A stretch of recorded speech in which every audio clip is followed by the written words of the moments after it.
Hello नमस्कार साथियों, स्वागत है आप सबका हमारे डीसीआई परिवार पर। आज अपन क्लास 10th की विज्ञान का जो चैप्टर नंबर 2 है अम्ल, सार और लवण, उसका रिवीजन करने जा रहे हैं। फटाफट रिवीजन करेंगे इसका। देखिए, सबसे पहले अपन बिना टाइम बर्बाद करें अम्ल के बारे में बात करते हैं। बस आप एक बार ध्यान से सुनते जाइए, आपको एक बार में ये समझ में आ जाएगा। देखो, अम्ल को अंग्रेजी में एसिड कहते हैं।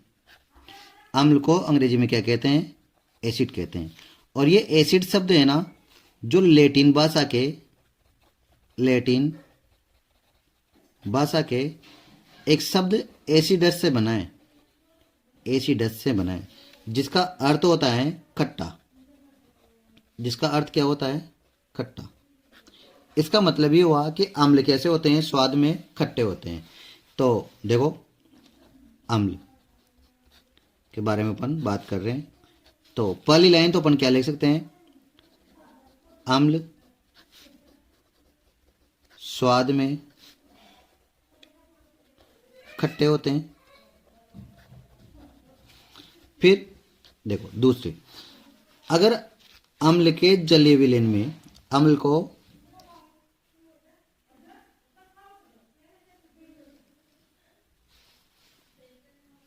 फिर अम्ल की परिभाषा की बात करें अपन, किसकी बात करें? परिभाषा की। तो इसकी आधुनिक जो परिभाषा है, इस आधुनिक परिभाषा की बात करते हैं अपन। देखो, वे पदार्थ जो जलीय विलयन में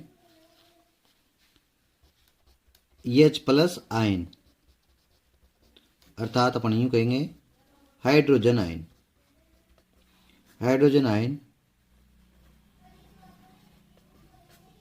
मुक्त करते हैं, उन्हें अम्ल कहते हैं। क्या कहते हैं? अम्ल कहते हैं। देखो, एक बार और समझे। इसके सबसे पहले अपन ने क्या देखा कि अम्ल स्वाद में कैसे होते हैं? खट्टे होते हैं। फिर अपन ने देखा वे पदार्थ जो जलीय विलयन में H+ आयन या हाइड्रोजन आयन क्या करते हैं? मुक्त करते हैं, उन्हें क्या कहते हैं? अम्ल कहते हैं। अब देखो इनके उदाहरण, और अपन ये भी चेक करेंगे कि ये H+ आयन कैसे मुक्त करते हैं। देखो इसके उदाहरण है, जैसे HCl अम्ल है पहला, दूसरा है H2SO4 है, तीसरा CH3COOH है। इस प्रकार के ये बहुत सारे अम्ल हैं। देखो, अब इसका नाम है हाइड्रोक्लोरिक अम्ल। देखो मैं यहां लिख देता हूं, हाइड्रोक्लोरिक अम्ल। ये एक अम्ल है। अगर आप इसको जलीय विलयन में घोलोगे तो ये H+ आयन मुक्त करेगा। सर कैसे करता है? देखो, जैसे मान लो ये HCl है, जैसे आप इसको जलीय विलयन में घोलोगे तो ये दो टुकड़ों में टूट जाएगा, एक तो H+ आयन में और Cl- में। तो आपसे वहां क्वेश्चन पूछा जाता है, इस प्रकार से क्वेश्चन पूछा जाता है कि हाइड्रोक्लोरिक अम्ल को जलीय विलयन में घोलने पर कितने हाइड्रोजन आयन मुक्त होंगे? तो देखो इसमें कितने हाइड्रोजन आयन मुक्त हो रहे हैं? तो एक हाइड्रोजन आयन मुक्त हो रहा है, तो एक हाइड्रोजन आयन मुक्त हो गया। इसी प्रकार से जैसे ये है सल्फ्यूरिक अम्ल, देखो ये किस प्रकार से मुक्त करता है? ये लो H2SO4। देखो जैसे इसको आप जलीय विलयन में घोलोगे तो एक तो H+ आयन मुक्त हो जाएगा और SO4- आयन मुक्त होगा, -2। तो देखो यहां पर हाइड्रोजन कितने? 2 हैं, तो फिर कितने हाइड्रोजन आयन मुक्त होंगे? 2 हाइड्रोजन आयन मुक्त होंगे। तो देखो आपसे क्वेश्चन पूछ ले कि सल्फ्यूरिक अम्ल के जलीय विलयन में कितने हाइड्रोजन आयन मुक्त होते हैं? तो 2 हाइड्रोजन आयन मुक्त होते हैं। फिर बात करते हैं अपन एसिटिक अम्ल। ये क्या है? एसिटिक अम्ल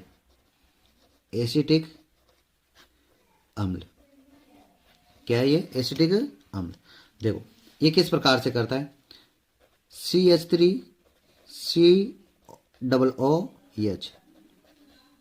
देखो अगर आपसे पूछे, देखो यहां पे 2 हाइड्रोजन थे, तो 2 हाइड्रोजन आयन मुक्त हो रहे थे। यहाँ एक ही हाइड्रोजन था तो एक हाइड्रोजन आयन मुक्त हो रहा था। तो फिर आप कंफ्यूज होकर क्या करोगे, एक एच और 3 एच, तो 4 हाइड्रोजन आयन है तो 4 हाइड्रोजन आयन क्या होंगे, मुक्त होंगे, जबकि ऐसा नहीं है। देखो यहाँ पर CH3COO माइनस और क्या बनेगा, H प्लस आयन बनेगा। तो देखो कितने हाइड्रोजन आयन मुक्त हो रहा है, एक ही हाइड्रोजन आयन क्या हो रहा है, मुक्त हो रहा है। इस प्रकार से ये क्या करता है, हाइड्रोजन आयन मुक्त करता है।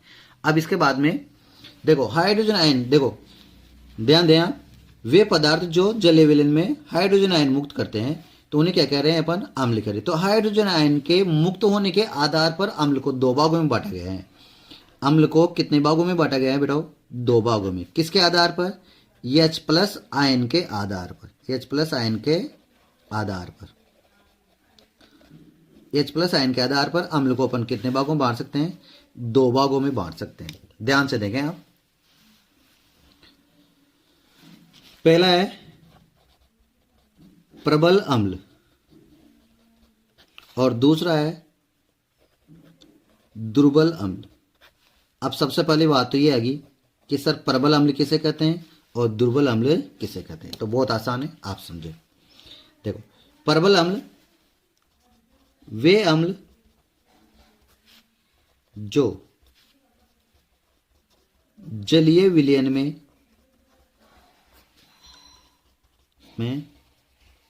कम मात्रा में H प्लस आयन मुक्त करते हैं। क्या करते हैं, वे अम्ल जो जलीय विलयन में कम मात्रा में H प्लस आयन मुक्त करते हैं। देखो अभी अपन ने पढ़ा है यहाँ ऊपर, हाइड्रोजन आयन मुक्त करते हैं किसमें, जलीय विलयन में। तो अगर कम मात्रा में करेंगे तो फिर प्रबल अम्ल, सॉरी अधिक मात्रा में, यहाँ अधिक आएगा, यहाँ गलती होगी, अधिक मात्रा में H प्लस आयन मुक्त करते हैं तो उन्हें क्या कहेंगे अपन, प्रबल अम्ल कहेंगे। क्या कहेंगे, प्रबल अम्ल। क्या कहेंगे, प्रबल अम्ल कहते हैं। देखो दोबारा समझे आप, अगर अधिक मात्रा में H प्लस आयन मुक्त करते हैं तो फिर प्रबल अम्ल कहे जाएंगे, और अगर कम मात्रा में मुक्त करते हैं तो फिर दुर्बल अम्ल कहे जाएंगे। तो देखो यहाँ दुर्बल अम्ल की परिभाषा लिखता हूं मैं, वे अम्ल जो जलीय विलयन में कम मात्रा में H प्लस आयन मुक्त करते हैं, उन्हें क्या कहते हैं, दुर्बल अम्ल कहते हैं। अम्ल कहते हैं, क्या कहते हैं, दुर्बल अम्ल। अब मेन बात है इनके उदाहरण।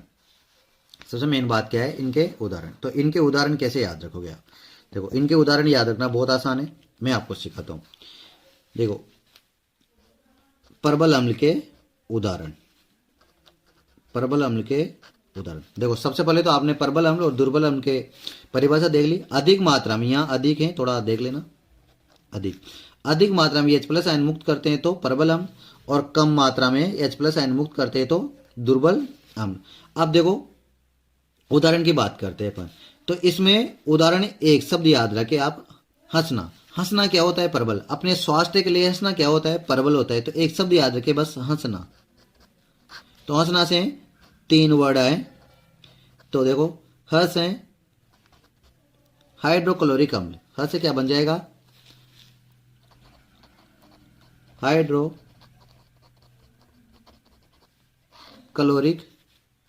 अम्ल, और इसका सूत्र होता है HCl, दिखा दे रहा है आपको।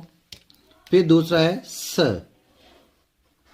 से बनेगा सल्फ्यूरिक अम्ल, इसका सूत्र होता है H2SO4। और एक है ना से बनेगा नाइट्रिक अम्ल, और इसका सूत्र होता है HNO3। तो बताओ याद हुआ नहीं हुए, क्या याद रखना है आपको? हंसना। हंसना क्या होता है? परबल होता है। हंसना क्या होता है? परबल। स्वास्थ्य के लिए हंसना क्या होता है? परबल होता है। और हंसना से 3 शब्द याद रखोगे। हंसना हाइड्रोक्लोरिक अम्ल, स से सल्फ्यूरिक अम्ल, ना से नाइट्रिक अम्ल, जिसमें आपका कंप्लीट हो गया परबल अम्ल। अब अपन बात करते हैं किसके? दुर्बल अम्ल की। देखो दुर्बल अम्ल, दुर्बल अम्ल के उदाहरण की बात करते हैं। तो दुर्बल अम्ल के उदाहरण की कैसे बात करेंगे अपन? एक शब्द यहां पर भी याद रखना है, और उस शब्द है एसिका। मान लो आपकी मैडम का नाम क्या है? एसिका है। एसिका, कैसिका? एसिका। आपकी मैडम का नाम क्या है? एसिका। तो एसी से तो बनेगा एसिटिक अम्ल। एसिटिक अम्ल क्या बन जाएगा? एसिटिक अम्ल। और का से बनेगा कार्बोनिक अम्ल। कौन सा अम्ल? कार्बोनिक अम्ल। कार्बोनिक अम्ल। तो एसी से तो एसिटिक अम्ल, और कार्बोनिक से का से कार्बोनिक अम्ल। कार्बोनिक अम्ल का सूत्र होता है H2CO3। क्या होता है? H2CO3। और एसिटिक अम्ल का सूत्र होता है CH3, जैसा कि अभी ऊपर लिखा है अपन ने, CH3COOH। ये था आपका दुर्बल अम्ल। तो ये हो गया आपका प्रबल अम्ल और दुर्बल अम्ल। अब अपन अम्ल के जो सामान्य गुणधर्म है उस सामान्य गुणधर्म की अपन बात करते हैं। तो आगे देखें। देखो अम्ल के सामान्य गुणधर्म, तो इसके 4 गुणधर्म के बारे में बात करेंगे अपन। 1, 2, 3 और 4। सबसे पहला जो सामान्य गुणधर्म था वो तो अपन ने सर्वप्रथम देख ही लिया। इनका स्वाद कैसा होता है? खट्टा। ये स्वाद में कैसे होते हैं? खट्टे होते हैं। पहला गुणधर्म। दूसरा गुणधर्म है अम्ल क्या करते हैं? नीले लिटमस पत्र को लाल कर देते हैं। अम्ल क्या करते हैं? अम्ल नीले लिटमस पत्र को लाल कर देते हैं। किसमें बदल देते हैं? लाल कर देते हैं। अगर अम्ल में आप नीले लिटमस पत्र होता है, एक छोटा सा पत्र होता है, इस नीले लिटमस पत्र को अगर आप अम्ल में डुबोगे तो इस सूखने के बाद में कैसा हो जाएगा? लाल रंग में बदल जाएगा। इसको भी याद रखने का एक तरीका है। आप याद रखो अनिल कपूर, एक शब्द है अनिल कपूर, नायक पिक्चर का हीरो है अनिल कपूर। इसको याद रखें। देखो अ से तो क्या बन जाएगा? अम्ल। नी से बन जाएगा नीला, और ल से बन जाएगा लाल। मतलब अम्ल नीले लिटमस पत्र को क्या कर देता है? लाल कर देता है। फिर तीसरा देखो, अगर आप अम्ल और सार की क्रिया करवाओगे तो अम्ल और सार क्रिया कर कर ये क्या हो जाते हैं? उदासीन हो जाते हैं। क्या हो जाते हैं? उदासीन हो जाते हैं। मतलब अम्ल और सार दोनों क्रिया करके क्या हो जाते हैं? उदासीन हो जाते हैं। ये तीसरा गुणधर्म है। चौथा गुणधर्म है अम्ल धातु के साथ क्रिया करता है। क्या करता है? अम्ल किसी भी धातु के साथ में क्रिया करके एक तो बनाता है धातु ऑक्साइड। क्या बनाएगा? धातु ऑक्साइड, या फिर धातु लवण बोल देते हैं। अम्ल धातु से क्रिया करके धातु लवण बनाएगा।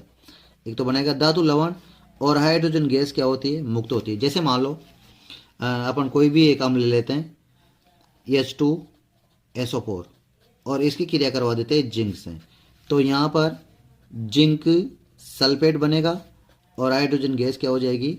मुक्त हो जाएगी। तो ये जिंक सल्फेट क्या है? धातु लवण है, और हाइड्रोजन गैस क्या हो गई? मुक्त होगी। तो ये 4 क्या थे? इसके सामान्य गुणधर्म थे, जिसमें पहला गुणधर्म क्या है? ये स्वाद में खट्टे होते हैं। अम्ल नीले लिटमस पत्र को क्या कर देते हैं? लाल कर देते हैं। अम्ल और सार क्रिया करके क्या हो जाते हैं? उदासीन हो जाते हैं। अम्ल धातु के साथ क्रिया करके धातु लवण और हाइड्रोजन गैस क्या करते हैं? मुक्त करते हैं। देखिए इसके बाद में नेक्स्ट अपन बात करते हैं अम्ल के कुछ अन्य उदाहरण। अम्ल के कुछ अन्य उदाहरण। तो देखो अम्ल के कुछ अन्य उदाहरण याद रखने के लिए, जैसे आपको पता होगा जैसे संतरा है, नींबू है, तो संतरा और नींबू में कौन सा अम्ल पाया जाता है? सिट्रिक अम्ल पाया जाता है। जैसे चींटी और नेटल का डंक है तो उसमें मेथेनिक अम्ल पाया जाता है। इसी प्रकार से अन्य बहुत सारे, जैसे दही, अभी अर्धवार्षिक परीक्षा में पूछा गया दही में कौन सा अम्ल पाया जाता है? तो लैक्टिक अम्ल पाया जाता है। तो इस प्रकार के जो उदाहरण है उन उदाहरणों को अपन एक ट्रिक के माध्यम से सीखते हैं। किसके माध्यम से? एक ट्रिक के माध्यम से सीखते हैं। एक ट्रिक याद रखनी है आपको। ट्रिक क्या है? सीए ईंट, संत सिए ईंट संत ऐसे हैं जहां, सिए ईंट संत ऐसे हैं जहां लापा पड़ा है वहां, लापा पड़ा है वहां। देखो इससे आसानी से कुछ जो पदार्थ हैं उनके अम्लों के नाम याद हो जाएंगे। कुछ वस्तुएं जैसे स से सिर का, स से क्या हो जाएगा सिर का, और ए से हो जाएगा एसिटिक अम्ल, एसिटिक अम्ल मतलब सिरका में कौन सा अम्ल पाया जाता है, एसिटिक अम्ल पाया जाता है। फिर ई से हो जाएगा इमली, ई से इमली, और ट से हो जाएगा टार्ट्रिक अम्ल,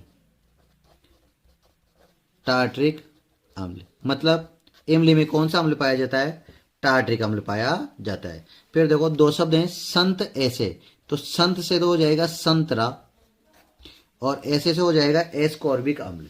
क्या हो जाएगा, एस्कॉर्बिक अम्ल, एस्कॉर्बिक अम्ल।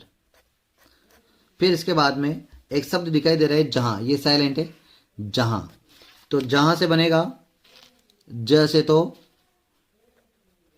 जठर रस, आमाशय में स्रावित होता है ये जठर रस, और हां से बन जाएगा हाइड्रोक्लोरिक अम्ल, हाइड्रोक्लोरिक अम्ल। कौन सा अम्ल, हाइड्रोक्लोरिक अम्ल मतलब जठर रस में कौन सा अम्ल पाया जाता है, हाइड्रोक्लोरिक अम्ल पाया जाता है। फिर इसके बाद में आपको दिखाई दे रहा होगा लापा, तो ला से तो बन जाएगा लाल चीटी, लाल चीटी, और फा से बन जाएगा फार्मिक अम्ल, फार्मिक अम्ल। ये कुछ अन्य उदाहरण थे जो मैंने आपको एक ट्रिक के माध्यम से बताए। सिरका में एसिडिक अम्ल, इमली में टार्ट्रिक अम्ल, संतरा में एस्कॉर्बिक अम्ल, जठरस में हाइड्रोक्लोरिक अम्ल, और लाल चीटी में फार्मिक अम्ल। अब देखो एक दो उदाहरण में और लिखता हूं यहाँ जो ट्रिक से नहीं है। जैसे एक है संतरा, वैसे संतरा ऊपर आ गया, संतरा और नींबू, तो संतरा और नींबू में कौन सा अम्ल पाया जाता है, सिट्रिक अम्ल पाया जाता है। क्या पाया जाता है, सिट्रिक अम्ल। अब देखो इसको आप सिट्रिक अम्ल को या एस्कॉर्बिक अम्ल को एक ही बात है, सिट्रिक अम्ल को या एस्कॉर्बिक अम्ल को एक ही बात है। फिर एक और याद रखना है आपको, चीटी या नेटल का डंक, नेटल का डंक, तो इसमें कौन सा अम्ल पाया जाता है, इसमें पाया जाता है मेथेनोइक अम्ल, मेथेनोइक अम्ल। कौन सा अम्ल पाया जाता है, मेथेनोइक अम्ल। अब इसको आप मेथेनोइक अम्ल को या फार्मिक अम्ल को एक ही बात है, इसी को क्या कहते हैं, फार्मिक अम्ल भी कहते हैं, फार्मिक अम्ल। फिर इसके बाद में अपन बात करते हैं तीसरे में दही। सर दही में कौन सा अम्ल पाया जाता है, तो दही में पाया जाता है लैक्टिक अम्ल। कौन सा अम्ल पाया जाता है, लैक्टिक अम्ल। अभी अर्धवार्षिक में पूछा गया था ये। अब लास्ट है टमाटर, टमाटर में कौन सा अम्ल पाया जाता है, देखें आप कौन सा अम्ल पाया जाता है टमाटर में, ऑक्जेलिक अम्ल, ऑक्जेलिक अम्ल, ऑक्जेलिक अम्ल पाया जाता है। ये हो गए अम्ल से संबंधित सारी चीजें। अब अपन पढ़ेंगे सार के बारे में। देखो बात कर रहे हैं अपन सार के बारे में, तो सबसे पहले तो आपको याद रखना है सार स्वाद में क्या होते हैं, कड़वे होते हैं। सार स्वाद में कड़वे होते हैं, और इसकी परिभाषा इस प्रकार से याद रखें आप। परिभाषा देखो, ये जलीय विलयन में ना अम्ल तो जलीय विलयन में हाइड्रोजन आयन मुक्त करते हैं, और सार जलीय विलयन में हाइड्रोक्साइड आयन मुक्त करते हैं। देखो जलीय विलयन में कौन से आयन मुक्त करते हैं, हाइड्रोक्साइड आयन मुक्त करते हैं, आयन मुक्त करते हैं। तो इसकी परिभाषा को मैं लिखता हूं, ऐसे पदार्थ, ऐसे पदार्थ जो जलीय विलयन में, ऐसे पदार्थ जो जलीय विलयन में OH माइनस आयन, इसको बोलते हैं हाइड्रोक्साइड आयन। कौन सा आयन बोलते हैं? Hydroxide ion. तो ऐसे पदार्थ जो जलीय विलयन में OH माइनस आयन मुक्त करते हैं, मुक्त करते हैं, उन्हें सार कहते हैं। क्या कहते हैं? सार कहते हैं। जैसे उदाहरण की बात करते हैं अपन, उदाहरण की बात करते हैं, जैसे NaOH, KOH। तो देखो NaOH इसको बोलते हैं सोडियम हाइड्रोक्साइड, सोडियम हाइड्रोक्साइड। अब इस जलीय विलयन में OH माइनस आयन कैसे मुक्त करता है? तो देखिए आप, क्या है? NaOH है। जैसे आप इसको जलीय विलयन में घोलोगे तो Na प्लस और OH माइनस आयन मुक्त हो जाएंगे। तो देखो यहाँ पर सोडियम हाइड्रोक्साइड में कितने कितने हाइड्रोक्साइड आयन मुक्त हो रहे हैं? तो एक हाइड्रोक्साइड आयन क्या हो रहा है? मुक्त हो रहा है। इसी प्रकार से ये है potassium, potassium, potassium hydroxide, potassium hydroxide. तो देखो पोटेशियम हाइड्रोक्साइड कैसे करता है जलीय विलयन में OH माइनस आयन मुक्त? तो देखो यहाँ तो बनेगा K प्लस और यहाँ हो जाएगा OH माइनस आयन। तो देखो पोटेशियम और hydroxide ion, potassium ion, potassium hydroxide और सोडियम हाइड्रोक्साइड, ये दोनों ही जलीय विलयन में एक एक क्या करते हैं? हाइड्रोक्साइड आयन मुक्त करते हैं। इसके अन्य भी उदाहरण हैं बहुत सारे, अभी अपन देखते हैं, देखेंगे। अब देखो आज सार को, मतलब बेस को दो भागों में बांटा गया है, सार अम्ल की तरह। किसकी तरह? अम्ल की तरह। वहां पर अम्ल को अपन ने H प्लस आयन के आधार पर बांटा था, यहाँ पे सार को अपन OH माइनस आयन के आधार पर बांटेंगे, आयन के आधार पर। कितने प्रकार के होते हैं सर? दो ही प्रकार के होते हैं। कौन कौन से होते हैं? तो देखो एक तो प्रबल सार होगा और एक होगा दुर्बल सार, दुर्बल सार, स्ट्रॉन्ग बेस और वीक बेस। तो देखो सबसे पहले अपन बात करते हैं प्रबल सार की। तो देखो अगर यहां ध्यान से देखेंगे आप, अगर जलीय विलयन में अधिक मात्रा में OH आयन मुक्त करता है तो फिर प्रबल अम्ल, और कम मात्रा में मुक्त करता है तो फिर दुर्बल अम्ल। तो देखो वे सार जो जलीय विलयन में, वे सार जो जलीय विलयन में अधिक मात्रा में OH माइनस आयन मुक्त करते हैं, मुक्त करते हैं, उन्हें क्या कहते हैं? प्रबल सार कहते हैं। क्या कहते हैं साहब? प्रबल सार कहते हैं। अब सेम टू सेम इसी प्रकार से इसकी परिभाषा लिखेंगे। कैसे लिखेंगे? वे सार जो जलीय विलयन में कम मात्रा में OH माइनस आयन मुक्त करते हैं, उन्हें दुर्बल सार कहते हैं। अब बात करते हैं अपन इनके उदाहरणों की। तो देखो किसकी बात करते हैं अपन? उदाहरणों की। तो देखो प्रबल सार के लिए उदाहरण और दुर्बल सार के लिए उदाहरण।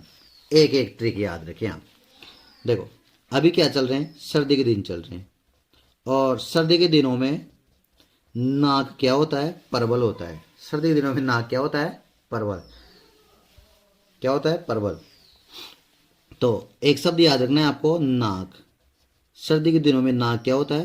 प्रबल होता है। आजकल सबके नाक प्रबल होंगे, सर्दी बढ़ गई ना, तो सबके नाक क्या होंगे? प्रबल होंगे, बड़े होंगे। तो देखो नाक शब्द याद रखना है। नाक में एक तो एन है और एक के। तो एन ए को अलग कर दीजिए आप, और के को भी अलग कर दीजिए आप, और इनके पीछे OH लगा दीजिए, जिसमें आपके पास प्रबल सार के क्या आ जाएंगे, उदाहरण आ जाएंगे। देखो बहुत आसान है, बहुत आसान तरीके, इस तरीके से याद रखो, कभी नहीं भूलोगे। सर्दी में नाक क्या होती है, परबल होती है। देखो सार कैसा होता है, चिकना होता है, और नाक में भी क्या होता है, सब कुछ चिकना होता है। तो आप ऐसे याद रखें, नाक क्या होता है, परबल, और इसके पीछे OH लगा दो, और इसके पीछे भी क्या लगा दो, OH लगा दो।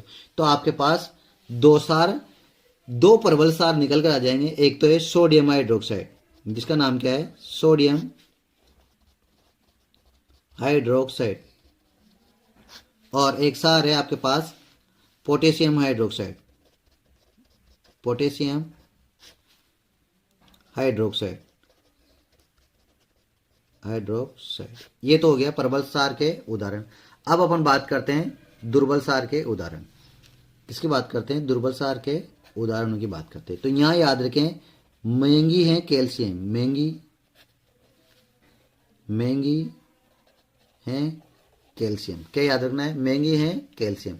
तो देखो महंगी से तो आप याद रखोगे मैग्नीशियम, और कैल्शियम से Ca, और इनके पीछे भी क्या लगाना है, OH का होल ट्वाइज और OH का होल ट्वाइज लगाना है, जिसमें आपका क्या हो गया, काम हो गया। कैसे काम हो गया, तो देखो इसका तो नाम है मैग्नीशियम हाइड्रोक्साइड, ये भी क्या है, दुर्बल सार है। क्या नाम है इसका, मैग्नीशियम हाइड्रोक्साइड, और इसी को आप कहते हो मिल्क ऑफ मैग्नीशिया। अर्धवार्षिक पेपर में आया था भी, मिल्क ऑफ मैग्नीशिया, जिसका उपयोग पेट की अम्लता को दूर करने में किया जाता है, पेट की अम्लता को दूर करने में किया जाता है। इसका उपयोग किसमें किया जाता है, पेट की अम्लता को दूर करने में किया जाता है। अब देखो नेक्स्ट, अगला है कैल्शियम हाइड्रोक्साइड। क्या है, कैल्शियम हाइड्रोक्साइड। ये वही कैल्शियम हाइड्रोक्साइड है जिसको अपन ने फर्स्ट चैप्टर में देखा था, चूना पत्थर लेके आए थे अपन दीपावली के टाइम पे, चूना पत्थर लेके आते हैं ना, CaO, क्या लेके आते हैं, CaO, चूना पत्थर आता है कट्टा, उसको जैसे अपन पानी में डालते हैं तो वो उबलने लगता है, उबलने के बाद में जो बचता है वो है कैल्शियम हाइड्रोक्साइड। इस कैल्शियम हाइड्रोक्साइड का उपयोग सफेदी में किया जाता है। क्या नाम इसका, कैल्शियम हाइड्रोक्साइड। इसका उपयोग किसमें किया जाता है, सफेदी करने में किया जाता है, जो अपन ने फर्स्ट चैप्टर में कंप्लीट इसको पढ़ा है। ये हो गए स्ट्रॉन्ग बेस और वीक बेस के बारे में बात होगी, सार के बारे में कंप्लीट। अब अपन बात करते हैं सार की सामान्य जानकारी, सार के सामान्य गुण, सार के सामान्य गुणधर्म। किसके बारे में बात करेंगे, सार के सामान्य गुणधर्म। तो देखो सार के सामान्य गुणधर्मों में सबसे पहले जो बात करेंगे अपन, स्वाद की बात करेंगे। तो ये स्वाद में कैसे होते हैं, कड़वे होते हैं। स्वाद में कैसे होते हैं, ये कड़वे होते हैं। फिर दूसरी बात करेंगे अपन, तो देखो अम्ल तो क्या करता था, नीले लिटमस पत्र को लाल करता था। अनिल कपूर याद किया था ना अपन ने, किससे याद किया था, अनिल कपूर से याद किया था, अनिल। तो अम्ल तो क्या करता है, अम्ल तो क्या करता है, नीले को लाल करता है। जबकि जो सार है, ये सार लाल लिटमस पत्र को कैसा कर देता है, नीला कर देता है। अब इसके लिए आप एक शब्द याद रखें, या तो अम्ल का उल्टा कर लें, या फिर एक शब्द याद रखें, शालिनी कपूर।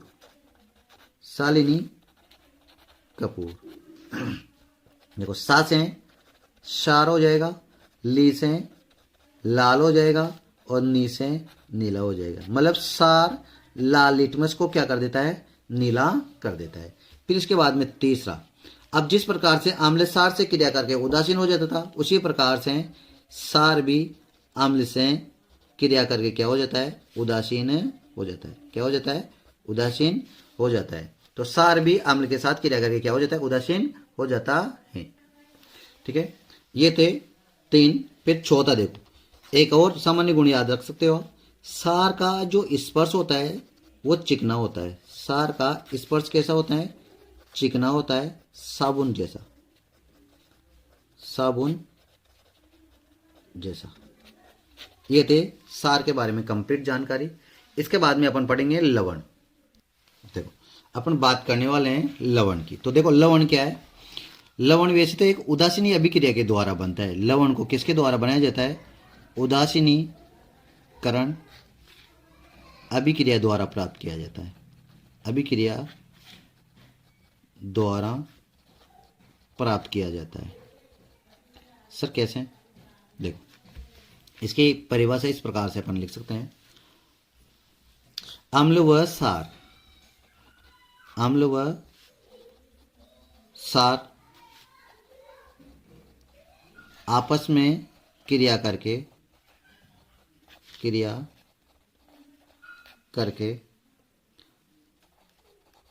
लवण व जल बनाते हैं और इसे या इस अभिक्रिया को उदासीनीकरण अभिक्रिया कहते हैं। उदासीनीकरण अभिक्रिया कहते हैं। क्या कहते हैं?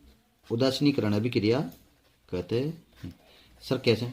देखो क्या कहा आपने भाई, अम्ल सार के साथ क्या करता है? क्रिया करता है और क्या प्राप्त हो जाता है?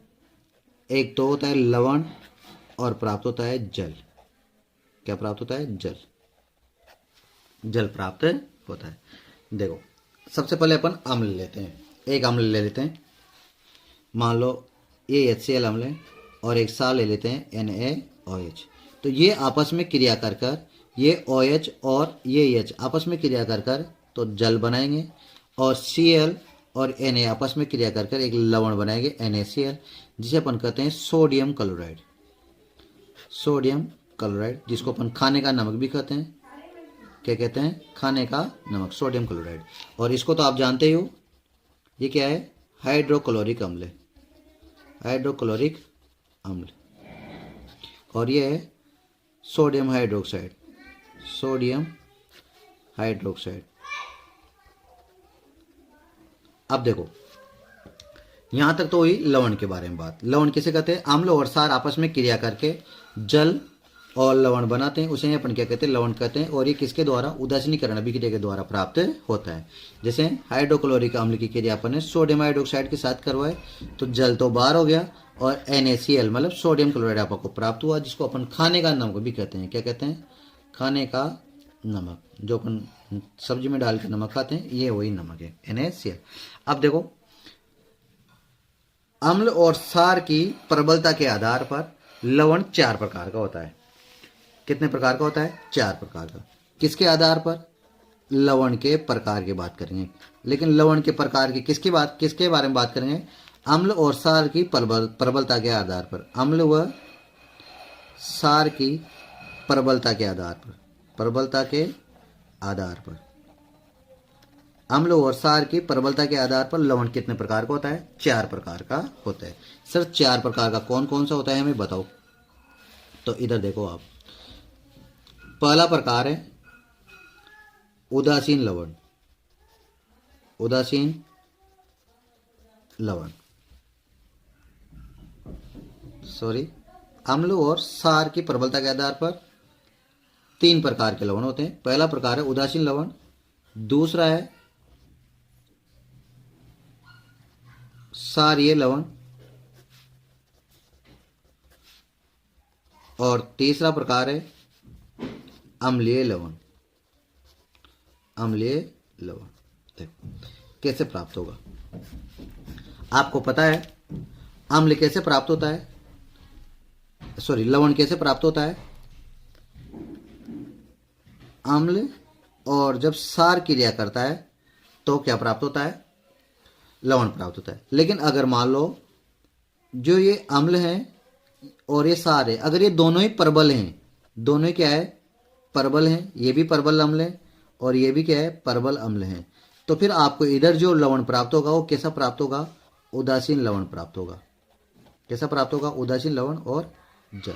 लेकिन अगर मान लो दोनों ही दुर्बल हैं, दुर्बल अम्ल और दुर्बल सार, तो भी आपको जो लवण प्राप्त होगा वो कैसा होगा, उदासीन लवण प्राप्त होगा। जैसे बराबर वालों को, दोनों बराबर हैं और बराबर वालों को लड़ाओगे तो वो न तो जीतेगा न हारेगा, तो मैच क्या हो जाएगा, ड्रॉ हो जाएगा। इसके बारे में, इसके बाद अपन बात करते हैं सारे लवण की। अब सारे लवण कब प्राप्त होगा, जब अम्ल तो क्या हो, दुर्बल, दुर्बल अम्ल हो की क्रिया प्रबल सार से करवाएंगे। किसके साथ करवाएंगे, प्रबल सार से। जब अम्ल तो कैसा हो, दुर्बल, और सार कैसा हो, प्रबल, तो सार जीतेगा, तो फिर जो लवण प्राप्त होगा वो कैसा होगा, सारीय लवण होगा, और जल तो प्राप्त होगा ऐसे ही। लेकिन अगर अपन को अम्ल को क्या ले लें, परबल ले लें, परबल अम्ल की क्रिया दुर्बल सार से करवा दें। किससे करवा दें, दुर्बल सार से, तो आपके पास जो लवण प्राप्त होगा वो कैसा होगा, अम्लीय लवण होगा, अम्लीय लवण होगा, और जल तो प्राप्त होगा ही सही। इस प्रकार से अपन लवण को कितने भागों में बांट सकते हैं, 3 भागों में बांट सकते हैं। अब देखो लवण के कुछ उदाहरण देख लीजिए आप, जो इसके बहुत सारे उदाहरण हैं, कुछ उदाहरण और उनके सूत्र देख लीजिए। कभी कभी उदाहरण और सूत्र के नाम भी पूछ लेते हैं। तो जैसे पहला है सोडियम क्लोराइड, पहला क्या है, सोडियम क्लोराइड, तो इसका सूत्र होता है NaCl। फिर दूसरा है पोटेशियम नाइट्रेट, पोटेशियम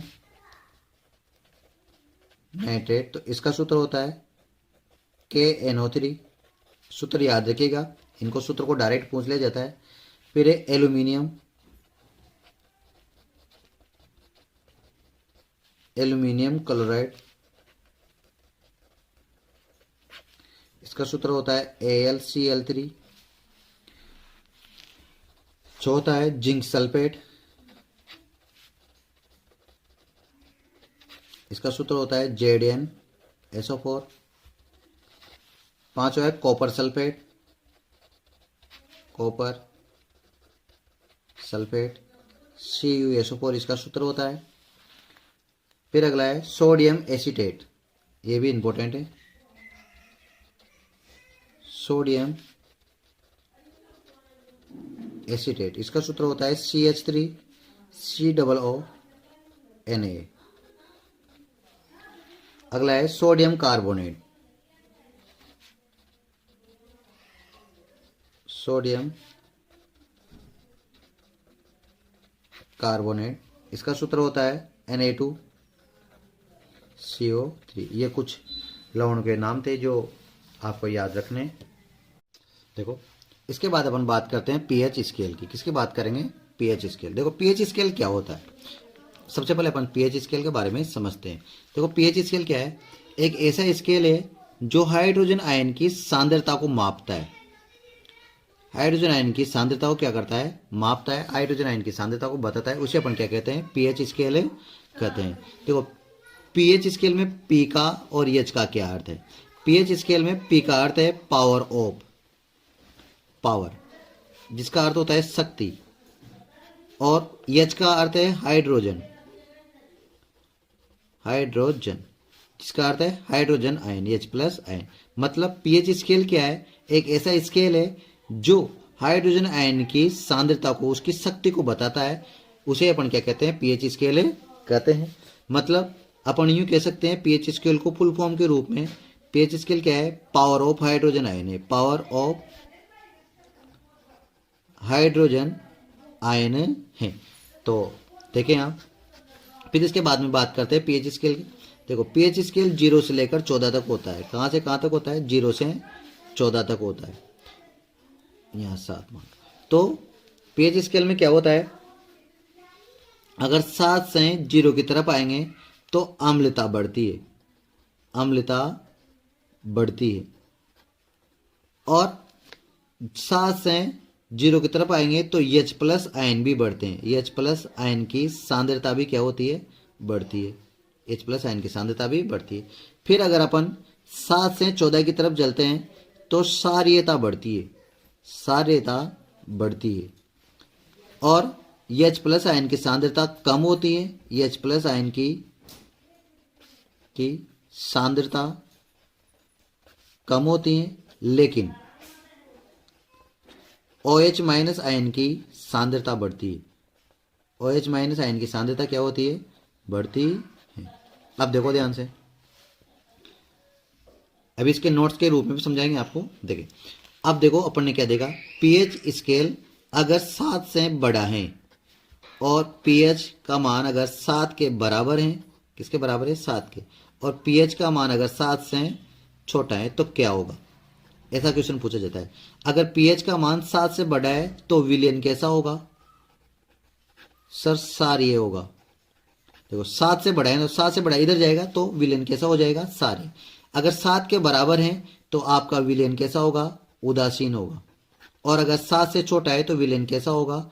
अम्लीय होगा। कैसा होगा? अम्लीय होगा। तो देखिए इसको समझे आप, मैं आपको नोट्स के रूप में समझाता हूं। देखो क्या है हाइड्रोजन आयन। सबसे पहले पीएच स्केल। पीएच स्केल का अर्थ क्या होता है? Power of hydrogen ion. देखो क्या होता है, किसी विलयन में उपस्थित हाइड्रोजन आयन की सांद्रता ज्ञात करने के लिए जिस स्केल का उपयोग किया जाता है उसे अपन क्या कहते हैं? पीएच स्केल कहते हैं। मतलब हाइड्रोजन आयन की सांद्रता ज्ञात करने के लिए जिस स्केल का उपयोग किया जाता है उसे अपन क्या कहते हैं? पीएच स्केल कहते हैं। फिर देखो पीएच स्केल में पीएच, पीएच क्या है? एक जर्मन शब्द है जो पुशांस शब्द से बना है। किससे शब्द से बना है? पुशांस शब्द से बना है, जिसका अर्थ क्या होता है? शक्ति होता है। जिसका अर्थ क्या होता है? शक्ति। और हाइड्रोजन का अर्थ क्या होता है? अभी मैंने बता दिया, हाइड्रोजन आयन। तो इसका अर्थ क्या हुआ? पीएच का अर्थ हो गया हाइड्रोजन आयन की शक्ति, अर्थात power of hydrogen ion. Next बात करते हैं अपन आगे। देखो देखो पीएच स्केल 0 से 14 तक होता है। पीएच स्केल कहां से कहां तक होता है? 0 से 14 तक होता है। मैंने बताया 0 से कहां तक होता है? 14 तक होता है। फिर इसके बाद में बात करते हैं, पीएच का मान किसी विलयन की अम्लता या सार्यता को दर्शाता है। तो पीएच का मान क्या दर्शाता है? किसी विलयन की अम्लता और सार्यता को दर्शाता है। देखो मैंने बताया 7 से छोटा है तो अम्लता और 7 से बड़ा है तो सार्यता। मतलब अम्लता और सार्यता को क्या बताता है? ये बताता है। फिर इसके बाद में हाइड्रोजन आयन की सांद्रता जितनी अधिक होगी पीएच का मान भी उतना ही क्या होगा? कम होगा। देखो मैंने अभी यहां बताया आपको। देखो 7 से 0 की तरफ आते तो अम्लता बढ़ती है, लेकिन हाइड्रोजन आयन की सांद्रता क्या होती है? घटती है। क्या होती है? घटती है। मतलब हाइड्रोजन आयन की सांद्रता घटेगी, हाइड्रोजन आयन की सांद्रता बढ़ेगी, बढ़ती है, बढ़ती। तो हाइड्रोजन आयन की सांद्रता बढ़ती है तो पीएच का मान क्या हो रहा है? घट रहा है। मतलब इस प्रकार से समझे, H प्लस आयन बढ़ेगा तो पीएच का मान घटेगा, और H प्लस आयन घटेगा तो पीएच का मान बढ़ेगा। इस प्रकार से आप याद रखें। देखो हाइड्रोजन आयन की सांद्रता जितनी अधिक होगी पीएच का मान उतना ही क्या होगा? कम होगा। और फिर इसके बाद में मैंने आपको बता ही दिया भाई, पीएच का मान अगर 7 से बड़ा है तो विलयन कैसा होगा? सारे होगा। पीएच का मान 0 के बराबर है, 7 के बराबर है। पीएच का मान किसके बराबर है? 7 के बराबर है तो विलयन कैसा होगा? उदासीन होगा। और पीएच का मान अगर 7 से छोटा है तो फिर अम्ल या फिर विलयन कैसा होगा? अम्लीय होगा। इसके बाद में बात करते हैं अपन, पीएच का मान 7 से 0, पीएच का मान 7 से 0 की ओर कम होने पर अम्लता क्या होती है? बढ़ती है। अम्लता में वृद्धि होती है। इसी प्रकार पीएच का मान 7 से 14 की ओर, किसका मान? पीएच का मान 7 से 14 की ओर बढ़ने पर सार्यता में क्या होती है? वृद्धि होती है, सार्यता बढ़ती है। जैसा कि मैंने अभी आपको बताया ना, 7 से 0 की ओर जाएंगे तो अम्लता बढ़ती है, 7 से 14 की ओर जाएंगे तो सार्यता बढ़ती है। अब देखिए आप अपने दैनिक जीवन में कुछ जो पदार्थ है, कुछ विलयन है, उनके पीएच मान परीक्षा में पूछे जाते हैं। याद रखना बहुत जरूरी, बहुत इंपॉर्टेंट है। जैसे जठरस का पीएच मान कितना होता है? लगभग 1.2 होता है। नींबू के रस का पीएच मान कितना होता है? लगभग 2.2 होता है। शुद्ध जल का पीएच मान कितना होता है? 7 होता है। रक्त का पीएच कितना होता है? 7.4 होता है। तो इनमें सारे याद नहीं होंगे, तो ये तो बहुत इंपॉर्टेंट है, दोनों याद रखने। मिल्क ऑफ मैग्नीशिया का पीएच मान कितना होता है? 10 होता है। ये भी इंपॉर्टेंट है, अभी अर्धवार्षिक में पूछा गया है। सोडियम हाइड्रोक्साइड का पीएच मान कितना होता है? 14 होता है लगभग। अम्लीय वर्षा, ये भी इंपॉर्टेंट है। अम्लीय वर्षा का पीएच मान कितना होता है? 5.6 से कम होता है। कितना होता है? 5.6 से कम। मानव मूत्र का पीएच मान होता है 6.0। लार का पीएच मान होता है 6.8 से 7.2 के बीच में। किसके बीच में? 6.8 से 7.2 के बीच में। दूध का पीएच होता है 6.5। इसका मतलब दूध क्या होता है? हल्का अम्लीय होता है। क्या होता है? हल्का अम्लीय होता है। दूध क्या होता है, हल्का अम्लीय होता है। फिर कॉफी, कॉफी का पीएच मान होता है 5.0। अब देखो कुछ चीजें और हैं, यहां पर ध्यान से देखें आप। देखो यहां पीएच पेपर का रंग दिया हुआ है। जैसे मान लो किसी पीएच पेपर का रंग, पीएच अगर मान लो 0 है तो उसका रंग कैसा होगा, गहरा लाल होगा। पीएच पेपर का रंग मतलब जो पीएच स्केल के लिए अपन पीएच पेपर होता है, उस पीएच पेपर को अपन जैसे किसी विलेन में डुबोएंगे तो उसका रंग किस प्रकार से बदलता है उसके बारे में बात कर रहे हैं। तो पीएच अगर 0 है तो उसका रंग कैसा होगा, गहरा लाल होगा। अगर पीएच का मान 4 है तो पीएच पेपर का रंग कैसा होगा, संतरा रंग, संतरे के रंग का होगा या फिर पीला होगा। पीएच का मान अगर 7 है तो गहरा हरा हो जाएगा। पीएच का मान अगर 10 है तो कैसा होगा, नीला या हरा होगा। और पीएच का मान अगर 14 है तो गहरा नीला या जामुनी रंग का होगा। अब अपन बात करेंगे दैनिक जीवन में पीएच का महत्व। अपने दैनिक जीवन में पीएच का महत्व में अपन सबसे पहले बात करने वाले हैं अम्लीय वर्षा के बारे में। अम्लीय वर्षा क्या होती है, देखो अम्लीय वर्षा क्या होती है मैं आपको समझाता हूं। अम्लीय वर्षा के प्रमुख दो घटकों के कारण होती है। प्रमुख दो गैस हैं, एक तो है नाइट्रोजन डाइऑक्साइड और एक है सल्फर डाइऑक्साइड। ये दोनों गैसें जैसे ही जल के साथ क्रिया करती है, किसके साथ क्रिया करती है, जल के साथ क्रिया करती है, तो ये तो नाइट्रिक अम्ल HNO3 अम्ल बनाती है, नाइट्रिक अम्ल बनाती है, और ये सल्फ्यूरिक अम्ल बनाती है H2SO4। तो ये दोनों ही प्रबल अम्ल है, नाइट्रिक अम्ल भी प्रबल अम्ल है और ये भी प्रबल अम्ल है। और ये जैसे पानी के साथ, वर्षा के जल के साथ जमीन पर आता है तो इसका पीएच मान 5.6 से क्या हो जाता है, कम हो जाता है, और इसी को अपन क्या कहते हैं, अम्लीय वर्षा कहते हैं। तो देखिए आप यहां समझे, वायुमंडल में उपस्थित प्रदूषक गैसें कौन कौन सी है, एक तो है सल्फर डाइऑक्साइड और एक है नाइट्रोजन डाइऑक्साइड। के कारण जब वर्षा जल का पीएच मान 5.6 से कम हो जाता है तो उसे क्या कहते हैं, अम्लीय वर्षा कहते हैं। मतलब क्या होता है, दोबारा समझे आप, ये दो प्रदूषक हैं, नाइट्रोजन डाइऑक्साइड और सल्फर डाइऑक्साइड। ये दोनों प्रदूषक जैसे अधिक मात्रा में अगर वायुमंडल में बढ़ जाएंगे तो जैसे वर्षा का जल आएगा तो ये वर्षा का जल इसके साथ और इसके साथ क्रिया कर तो नाइट्रिक अम्ल बनाएगा, नाइट्रिक अम्ल, और इसके साथ क्रिया कर सल्फ्यूरिक अम्ल बनाएगा। क्या बनाएगा, सल्फ्यूरिक अम्ल। और ये दोनों ही प्रबल अम्ल होते हैं। इसके कारण जो वर्षा का जल होता है उसका पीएच मान 5.6 से क्या हो जाता है, कम हो जाता है, और इसी को अपन क्या कहते हैं, अम्लीय वर्षा कहते हैं। तो देखिए अम्लीय वर्षा कहते हैं। अम्लीय वर्षा का जल जब नदियों में, इसके दुष्प्रभाव की बात करें, किसके बात करें, दुष्प्रभाव। अम्लीय वर्षा का जल जब नदियों में, तालाबों में, खेतों में आदि में जाता है तो जीव जंतुओं और फसलों को क्या करता है, नुकसान पहुंचाता है, और उनकी उत्तरजीविता को क्या कर देता है, कठिन करता है। उत्तरजीविता मतलब जीवन जीने की जो वो जीते हैं ना, उसके जीवन को क्या कर देता है, कठिन कर देता है। अतः हम कह सकते हैं कि पौधे और पशु पीएच के प्रति क्या होते हैं, संवेदनशील होते हैं। ऐसा क्वेश्चन भी पूछा जाता है कि आप कैसे सिद्ध करेंगे कि पौधे और पशु पीएच के प्रति क्या होते हैं, संवेदनशील होते हैं। तो फिर आपको ये आंसर लिख के आना है। नेक्स्ट देखें आप, नेक्स्ट अपन बात करेंगे मृदा की पीएच। मतलब जो खेत में मिट्टी होती है उसमें पीएच किस प्रकार से कार्य करती है और ये किस प्रकार से अपने लिए उपयोगी है। तो मृदा की पीएच ज्ञात कर और उचित फसल और उपयुक्त उर्वरक का प्रयोग कर अच्छी फसल क्या की जा सकती, प्राप्त की जा सकती। क्योंकि अगर मिट्टी अधिक अम्लीय होगी तो भी फसल उसमें अच्छी उत्पन्न नहीं होगी, और मिट्टी अगर अधिक सारी होगी तो उसमें फसल उत्पन्न नहीं होगी। इसलिए उचित पीएच ज्ञात करके, उसका मिट्टी का पीएच ज्ञात करके और उसमें उचित फसल और उपयुक्त उर्वरक मतलब खाद का प्रयोग करके अपन क्या कर सकते हैं, अच्छी फसल प्राप्त कर सकते हैं। अम्लीय मिट्टी में देखो ये इंपॉर्टेंट पॉइंट है, अगर आपकी मिट्टी कैसी हो गई है, अम्लीय हो गई है, तो आप चूने का प्रयोग करेंगे। किसका प्रयोग करेंगे, चूने का प्रयोग करेंगे। और अगर सारी मिट्टी है, मिट्टी कैसी होगी है, सारी होगी, तो फिर उसमें आपको किसका उपयोग करना है, जिप्सम का उपयोग करना है। वेरी वेरी इंपॉर्टेंट पॉइंट है ये बार बार पूछा जाता है। खेत की मिट्टी अम्लीय हो जाने पर किसका प्रयोग किया जाता है, तो चूने का। खेत की मिट्टी सारी हो जाने पर किसका प्रयोग किया जाता है, तो जिप्सम का प्रयोग किया जाता है।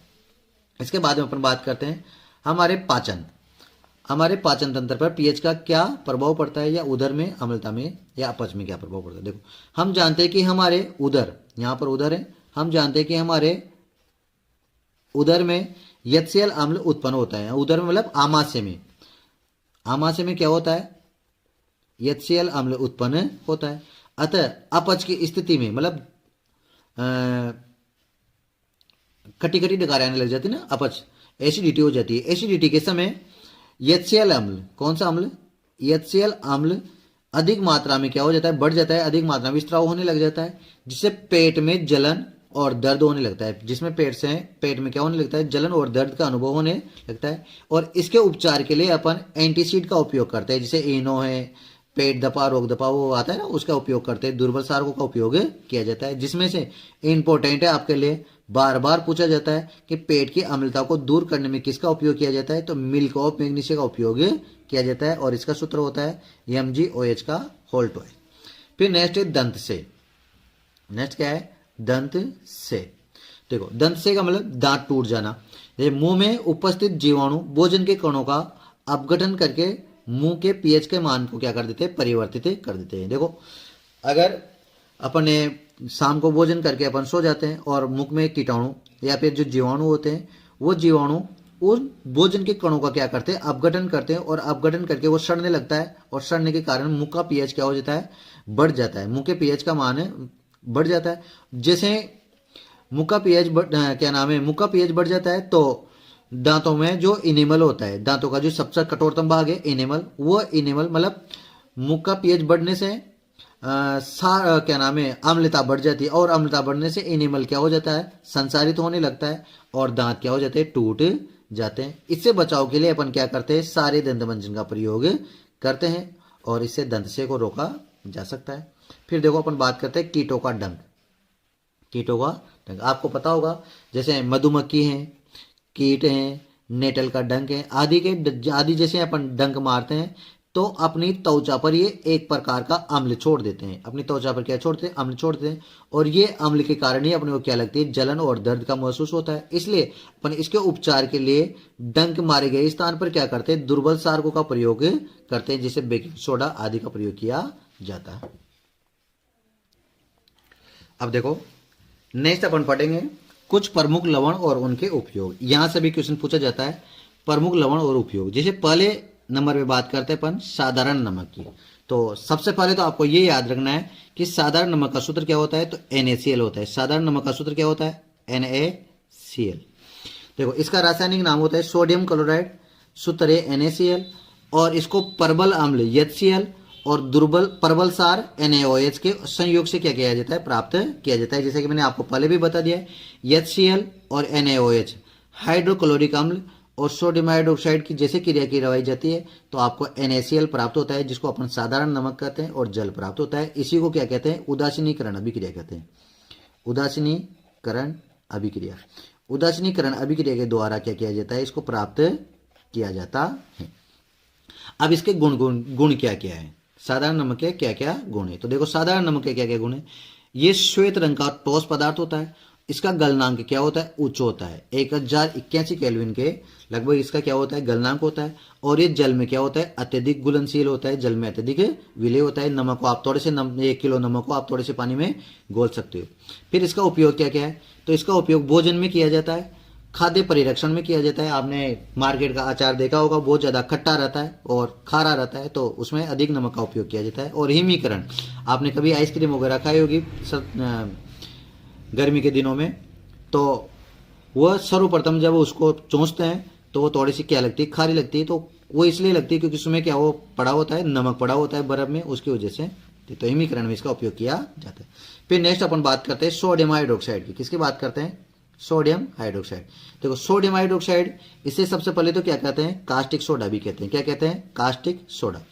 इसका निर्माण कैसे होता है, देखो इसका निर्माण NaCl में, किसमें, NaCl की जल के साथ क्रिया कराते हैं और इसका विद्युत धारा प्रवाहित करते हैं तो NaOH प्राप्त होता है। क्या प्राप्त होता है, NaOH प्राप्त होता है। मतलब सोडियम क्लोराइड के जलीय विलयन में जैसे अपन विद्युत धारा प्रवाहित करते हैं तो एक तो क्लोरीन गैस और हाइड्रोजन गैस क्या होती है, यहाँ से मुक्त होती है, और सोडियम हाइड्रोक्साइड क्या होता है, प्राप्त होता है, जिसे अपन क्या कहते हैं, कास्टिक सोडा भी कहते हैं। क्या कहते हैं, कास्टिक सोडा।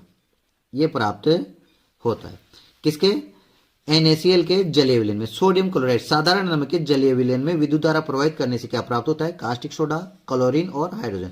अब देखो इंपॉर्टेंट क्वेश्चन ये है कि क्लोरीन के उपयोग और हाइड्रोजन के उपयोग पूछे जाते हैं। तो देखो क्लोरीन के क्या क्या उपयोग है, देखें आप, क्लोरीन का उपयोग, क्लोरीन और हाइड्रोजन का उपयोग देखें आप।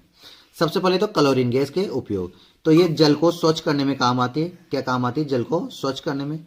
स्विमिंग पूल में काम आती है। पीवीसी पॉलीविनाइल क्लोराइड में काम आती है और रोगाणुनाशक के रूप में काम आती है। CFC क्लोरोफ्लोरोकार्बन के रूप में भी काम आती है और कीटनाशक के रूप में भी इसका उपयोग किया जाता है। फिर हाइड्रोजन गैस का उपयोग क्या किया, किसमें किया जाता है?